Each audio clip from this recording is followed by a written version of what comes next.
Senators were at the mothballed Bataan nuclear power plant today to determine the possibility of putting it into operation. The $2 billion power plant has not been used since its construction some 4 decades ago. We have this report. The country could save as much as 50% on electricity expenses if the Bataan nuclear power plant is revived and utilized. It can also help the economy and attract foreign investors, according to former Pangasinan Congressman Marco Huangco. In a press briefing at the National Power Corporation in Bataan with the Senate Committee on Energy, Senators Win Gatchalian, Nancy Binay, and J.V. Ejercito, Huangco explained that a nuclear plant is not only a cheap source of energy, but is safe as well compared to solar, coal, and other energy sources. He added that solar energy is more expensive because this will require a backup generator during nighttime. Coal source, on the other hand, emits pollution fatal to humans. A nuclear power plant is also environment-friendly as it has low carbon dioxide emission. Radiation from it is only the same a person would get from eating a banana. If compared to the Fukushima nuclear power plant, the Bataan nuclear power plant has stronger infrastructure which can withstand a strong earthquake.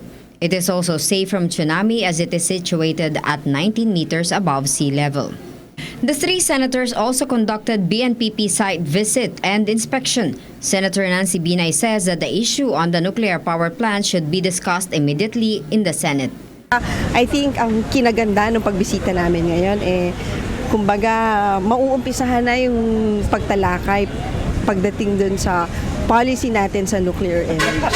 Siguro nga maganda nga pag-usapan natin ano ba talaga polisiya natin bilang isang bansa sa nuclear energy. Ang Pilipinas ba ay kumbaga i-entertain yung pagpapatayo ng mga nuclear power plants or totally this will not be an option for us.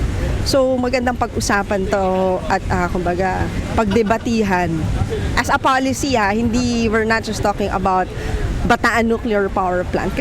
On the other hand, Senator Win Gatchalian says that he is not yet convinced on utilizing the BNPP. Hiwalay natin sa dalawang issue. No? Una, yung nuclear power at yung pangalawa, Bataan nuclear power plant. No? Sa una, pabor po tayo na tignan po yung potential ng nuclear power at kung ito ay angkop para sa ating bansa.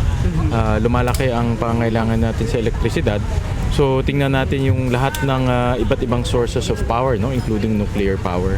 Pagdating naman dito po sa Bataan Nuclear Power Plant, sa ngayon hindi po ako sumasang-ayon na buksan to. Between 4.5 billion to 6 billion pesos ang kakailanganin natin. Ito ay bago, mas ligtas at lalampas pa to ng ilang henerasyon. So ito kahit na i-startup natin, ilang taon na lang ang maiiwan dahil nga napakaluma na. Meanwhile, Senator J.V. Ejercito says that the government has spent so much on this project and we might as well utilize it. Sayang di ba? Nakapanghinayang kasi this is a $2 billion asset of the Filipino people. Tapos na tayong magbayad dito since 2007. Para sa akin, gamitin na lang natin. Sayang For PTV News, this is Marita Muaje.